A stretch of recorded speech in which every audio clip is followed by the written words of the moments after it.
Assalamualaikum warahmatullahi wabarakatuh. Terima kasih sudah kembali lagi ke channel ini. Berjumpa kembali bersama saya Septia Dwi Wardania di Septia Wiwi Channel.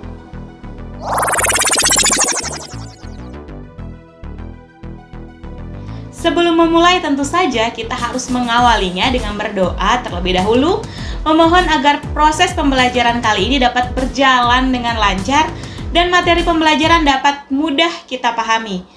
Yuk kita berdoa terlebih dahulu.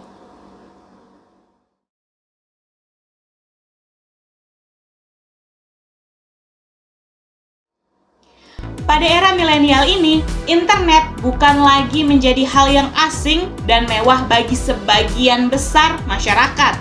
Sehingga kita dapat dengan sangat mudah mengakses segala jenis informasi, saling bertukar informasi, memberikan pendapat, dan banyak kemudahan-kemudahan lainnya. Kemudahan dalam memperoleh informasi dan dalam penyampaian informasi tersebut tentu saja memperbesar kemungkinan terjadinya perbedaan pendapat yang dapat berujung pada perselisihan dan perpecahan, di mana hal ini sebenarnya pernah diutarakan oleh Rasulullah SAW. Kala itu, Rasulullah SAW berkata kepada Huzaifah bin Yaman bahwa kelak sepeninggal Rasulullah SAW akan tiba masa di mana terjadi perselisihan dan perpecahan. Huzaifah bin Yaman bertanya, "Wahai Rasulullah SAW, apa yang engkau perintahkan kepadaku jika aku menjumpai hal itu?" Dan Rasulullah SAW pun menjawab, "Pelajarilah kitab Allah SWT dan amalkan. Karena itu solusinya." Huzaifah bin Yaman masih mengulang pertanyaan yang sama sebanyak 3 kali, dan Rasulullah SAW pun menjawab dengan jawaban yang sama 3 kali. Pelajarilah kitab Allah SWT dan amalkanlah. Karena itu kunci keselamatan. Berdasarkan hadis yang bersumber dari Huzaifah bin Yaman tersebut, kita dapat memetik pelajaran berharga bahwa ketika kita menghadapi perbedaan pendapat, perselisihan, percecokan, bahkan perpecahan, kita tidak perlu bingung dalam mengambil sikap. Selama kita berpegang teguh kepada kitab suci Allah SWT, maka kita akan selalu menemukan jawaban yang tepat atas perselisihan tersebut.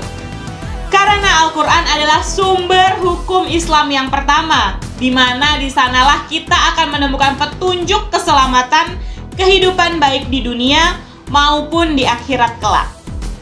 Ngomong-ngomong tentang kitab nih ya, ternyata sebagai umat Islam yang beriman, kita tidak hanya diperintahkan untuk beriman kepada kitab suci Al-Quran saja, tetapi kita juga diperintahkan untuk meyakini keberadaan kitab-kitab suci yang diturunkan sebelum turunnya Al-Quran. Apa saja itu? Nah, sebelum kita terlalu jauh membahas kitab-kitab suci Allah SWT, ada baiknya kita bahas dulu nih kompetensi dasar dan tujuan pembelajaran kita kali ini.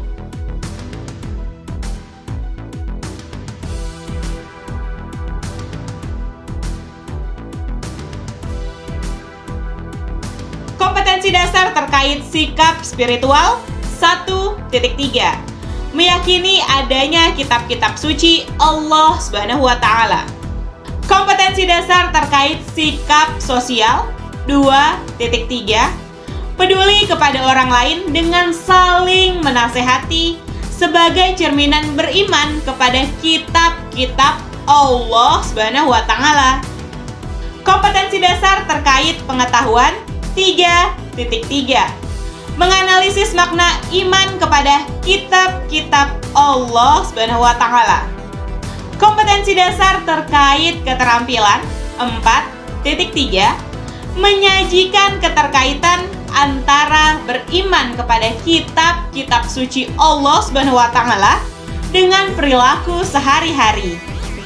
Oke, itulah tadi kompetensi dasar yang harus kita penuhi dalam pembelajaran kali ini. Lalu bagaimana dengan tujuan pembelajarannya?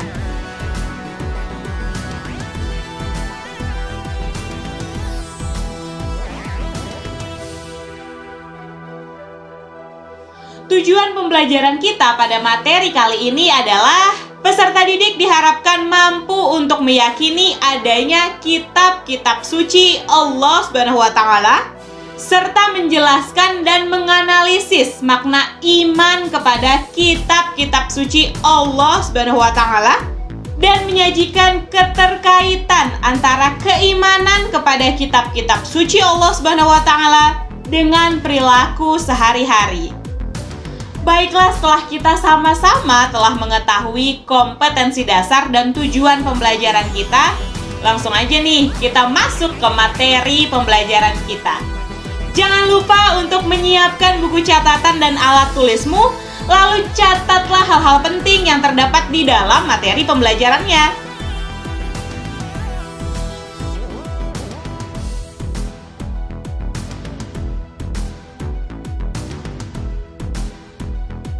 Secara etimologi, iman adalah kepercayaan yang terkait dengan agama.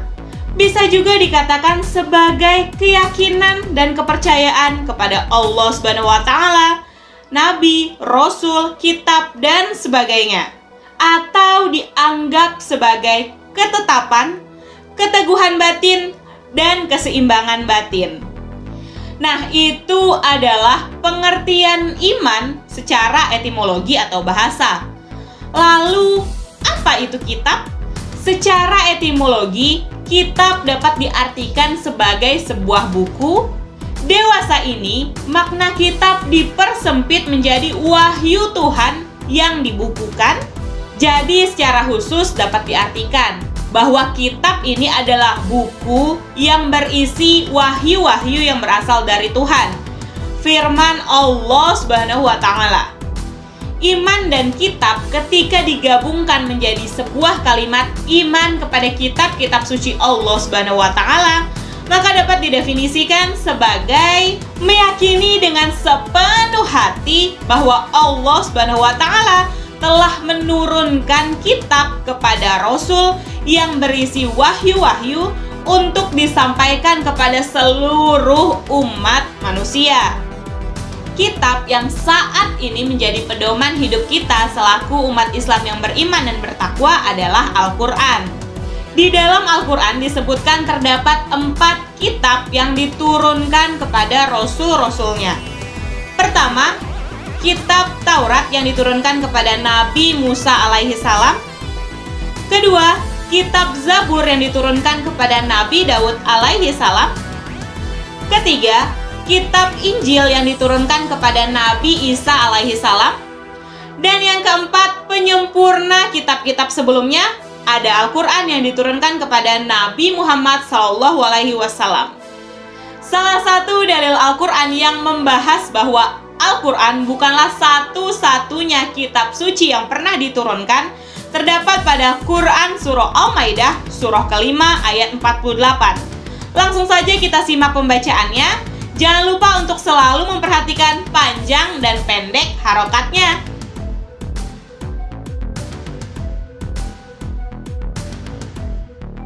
Bismillahirrahmanirrahim.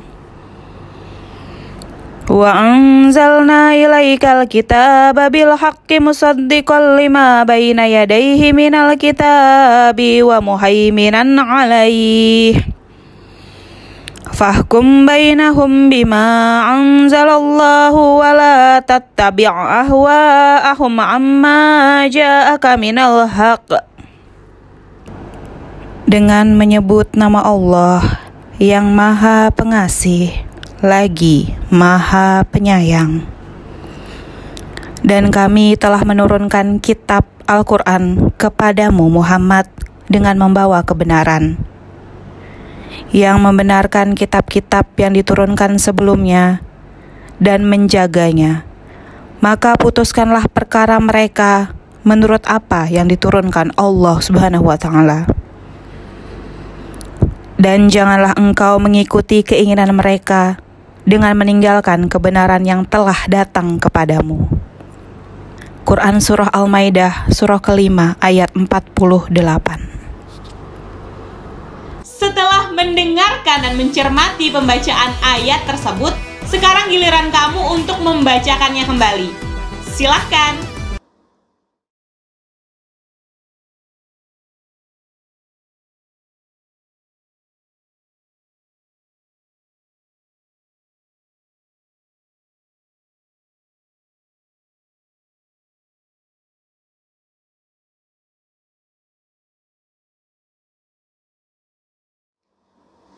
Nah, setelah mendengarkan, mencermati, dan membaca sendiri Quran Surah Al-Maidah Surah kelima ayat 48 tersebut, kita bisa tahu bahwa Al-Quran diturunkan dengan membawa kebenaran dan tidak ada sedikit pun keraguan di dalam firman-Nya. Selain itu, Al-Quran juga diturunkan untuk membenarkan keberadaan kitab-kitab sebelumnya serta menjaganya. Kitab-kitab yang dimaksud di sini tentu saja adalah kitab Taurat, Zabur, dan kitab Injil. Kitab-kitab tersebut berisi peraturan, ketentuan, perintah, dan larangan yang menjadi pedoman umat manusia dalam menjalani kehidupan. Kitab-kitab Allah SWT tersebut diturunkan pada masa yang berlainan. Semua kitab tersebut berisi ajaran pokok yang sama, yaitu ajaran untuk mengesahkan Allah SWT, menjadikan Allah SWT sebagai satu-satunya Tuhan yang pantas disembah, ajaran tauhid. Yang membedakan satu di antara lainnya adalah syariat yang disesuaikan dengan zaman dan keadaan umat pada masa itu, dan Al-Quran sebagai penyempurna kitab-kitab terdahulu berisi syariat Islam, di mana isi Al-Quran tersebut berlaku sepanjang masa dan relevan hingga akhir zaman kelak. Tidak ada lagi penyesuaian, perubahan, revisi, atau bahkan kitab-kitab setelah Al-Quran. Selain menurunkan kitab kepada Nabi Musa alaihissalam, Nabi Daud alaihissalam, Nabi Isa alaihissalam, dan Nabi Muhammad SAW, Allah SWT juga menurunkan wahyunya kepada para nabinya. Wahyu tersebut berupa suhuf, yaitu wahyu yang berupa lembaran-lembaran terpisah, di mana hal ini disebutkan pula di dalam Al-Quran pada Quran Surah Al-A'la Surah ke-87 ayat 18 dan 19 berikut.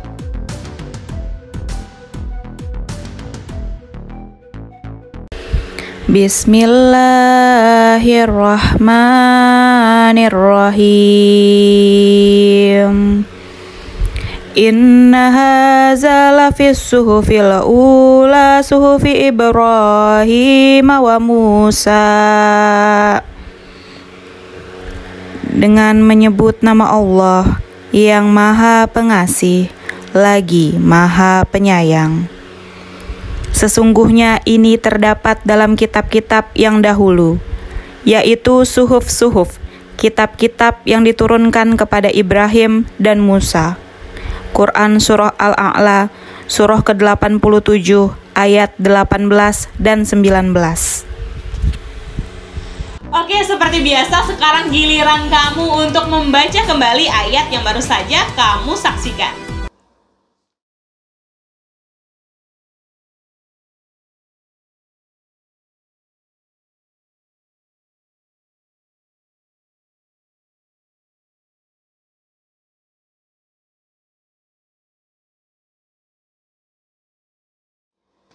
Nah, setelah kita tahu bahwa kitab-kitab Allah SWT berjumlah 4 kitab, maka untuk mengimaninya, meyakini dan mempercayainya, penting bagi kita untuk mengetahui lebih jauh terkait kitab-kitab tersebut.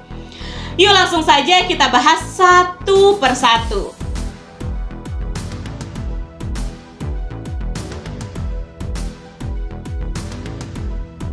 Kitab pertama yang akan kita bahas adalah kitab Taurat.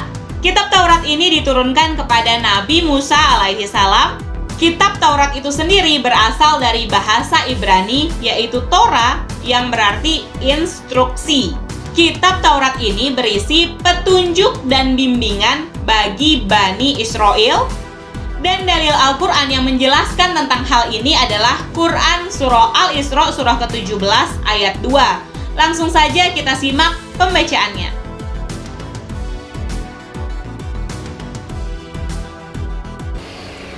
Bismillahirrahmanirrahim. Wa atayna Musal kitaba wa ja'alnahu hudan li bani Israila alla tattahizu min duni wakila. Dengan menyebut nama Allah yang Maha Pengasih lagi Maha Penyayang.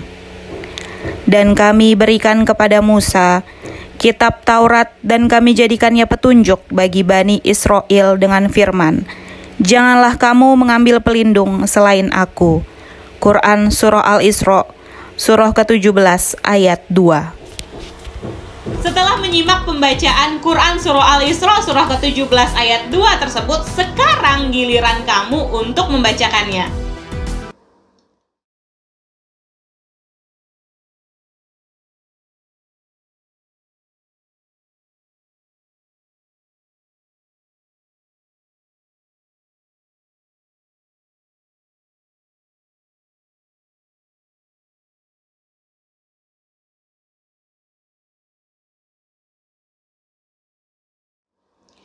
Taurat merupakan salah satu dari 3 komponen, Torah, Nabin, dan Ketubin, yang terdapat di dalam kitab suci agama Yahudi, yaitu Biblia atau Alkitab.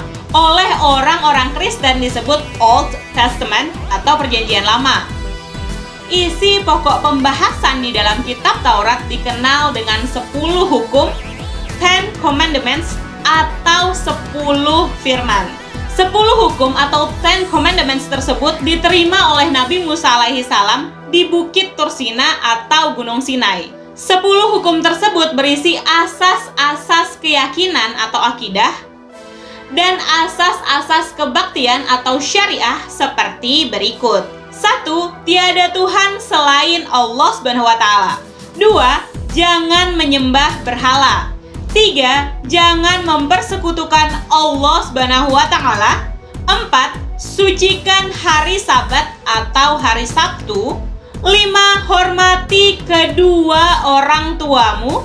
6. Jangan membunuh. 7. Jangan berzina. 8. Jangan mencuri. 9. Jangan bersumpah palsu atau bersaksi dusta.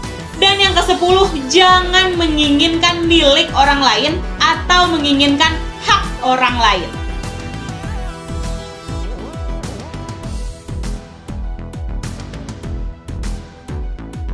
Kitab kedua yang akan kita bahas adalah Kitab Zabur. Kitab Zabur diturunkan kepada Nabi Daud alaihi salam. Penamaan Kitab Zabur atau dalam bentuk jamaknya disebut dengan Zubur berasal dari kata Zabara yazburu zabar yang berarti menulis. Makna aslinya adalah kitab yang tertulis.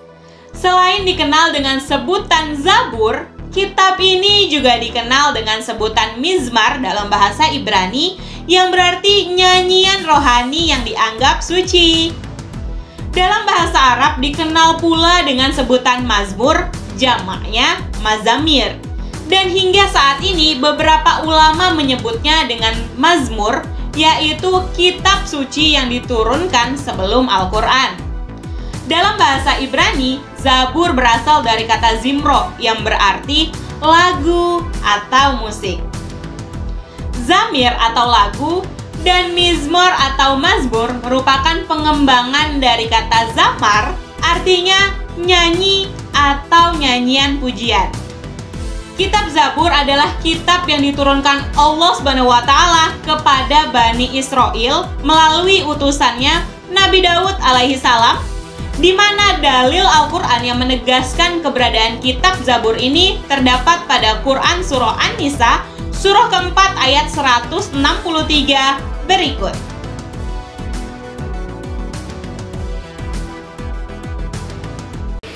Bismillahirrahmanirrahim. Inna awhayna ilaika kama awhayna ila Nuhi wan nabiyyina min ba'di wa awhayna ila Ibrahim wa Ismaila wa Ishaq wa Yaquba wal asbati wa Isa wa Ayyuba wa Yunus wa Haruna wa Sulaiman wa atayna Dauda zabura. Dengan menyebut nama Allah yang Maha Pengasih lagi Maha Penyayang. Sesungguhnya kami mewahyukan kepadamu Muhammad, sebagaimana kami telah mewahyukan kepada Nuh dan nabi-nabi setelahnya. Dan kami telah mewahyukan pula kepada Ibrahim, Ismail, Ishak, Yakub dan anak cucunya, Isa, Ayub, Harun, dan Sulaiman. Dan kami telah memberikan kitab Zabur kepada Daud. Quran Surah An-Nisa, Surah keempat, ayat 163. Setelah menyimak pembacaan Quran Surah An-Nisa, Surah keempat, ayat 163 tersebut, sekarang giliran kamu untuk membacakannya.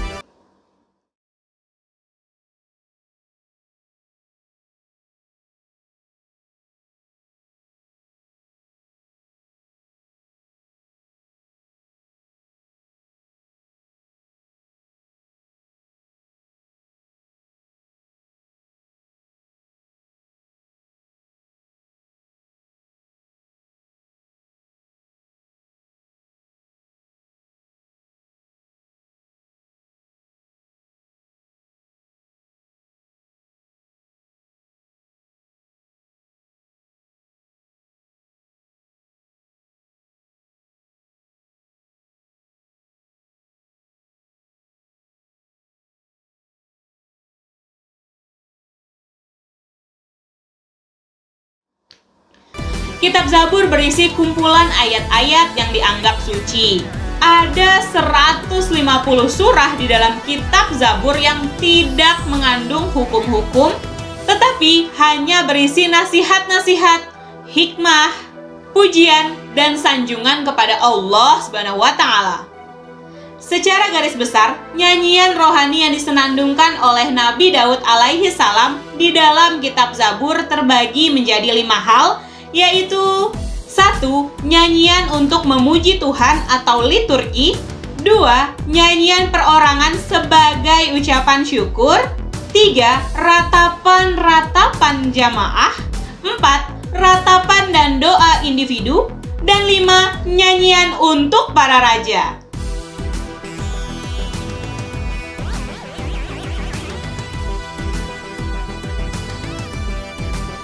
Kitab ketiga yang akan kita bahas adalah Kitab Injil. Kitab Injil diwahyukan Allah Subhanahu wa Ta'ala kepada Nabi Isa alaihi salam. Salah satu isi dari kitab Injil tersebut menerangkan bahwa akan lahir nabi terakhir yang merupakan penutup para nabi dan rasul yang bernama Ahmad atau Muhammad. Tentu saja yang dimaksud adalah Nabi Muhammad SAW. Kitab Injil membuat keterangan-keterangan yang benar dan nyata sebagai petunjuk dan cahaya penerang bagi umat manusia. Nabi Isa alaihi salam dengan kitab Injil mengajarkan ilmu tauhid, yaitu perintah Allah Subhanahu wa Ta'ala agar mengesahkan Allah Subhanahu wa Ta'ala dan tidak menyekutukannya dengan suatu apapun. Dalil Al-Quran yang menjelaskan tentang kitab Injil ini adalah Quran Surah Al-Hadid, surah ke-57 ayat 27. Langsung saja kita simak pembacaannya.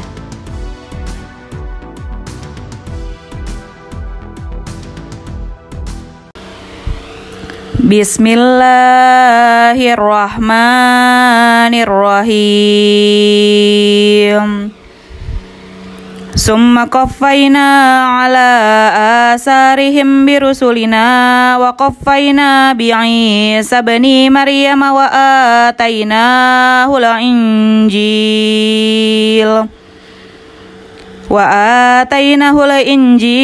wa ja'alna fi qulubil ladzina ittaba'uhu ra'fatan wa rahmah.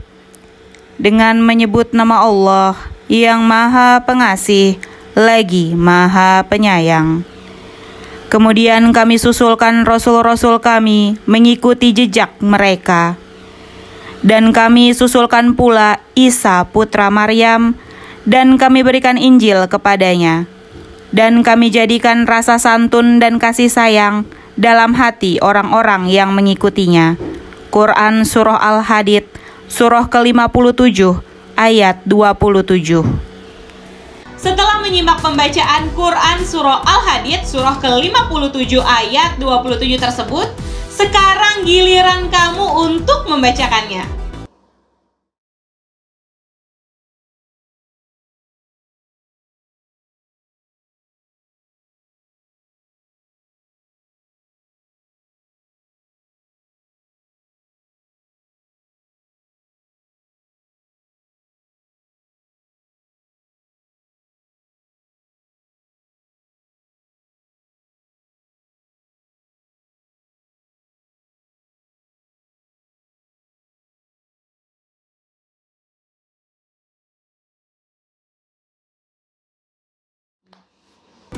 Pada masa kini, kitab Injil dan kitab Taurat telah mengalami perubahan dan penggantian isi yang dilakukan oleh tangan-tangan manusia.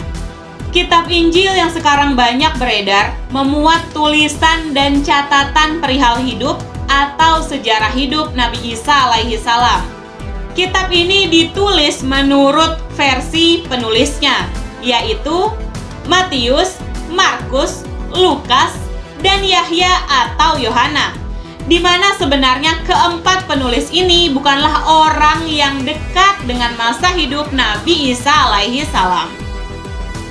Sejarah mencatat sebenarnya masih ada lagi Injil versi Barnaba, di mana isi Injil Barnaba ini sangat berbeda jauh dengan isi kitab Injil yang dituliskan oleh Matius, Markus, Lukas, dan Yahya atau Yohana tersebut. Oke, itulah tadi pembahasan kita terkait 3 kitab suci Allah Subhanahu wa Ta'ala yang diturunkan sebelum Al-Quran, yaitu kitab Taurat, kitab Zabur, dan kitab Injil. Untuk pembahasan terkait kitab suci Al-Quran akan kita bahas pada video pembelajaran selanjutnya. Jika ada pertanyaan, kamu boleh tinggalkan komentarmu di kolom komentar di bawah. Jika ada kritik dan saran juga boleh kamu tuliskan di kolom komentarmu di bawah. Jangan lupa untuk like video ini dan share ke teman-temanmu, lalu klik subscribe dan klik icon loncengnya agar kamu tahu kalau ada video baru yang diupload melalui channel ini. Mohon maaf apabila terdapat kekurangan dan kesalahan di dalam video ini. Semoga bermanfaat. Terima kasih, sampai jumpa. Wabillahi taufiq wal hidayah. Assalamualaikum warahmatullahi wabarakatuh.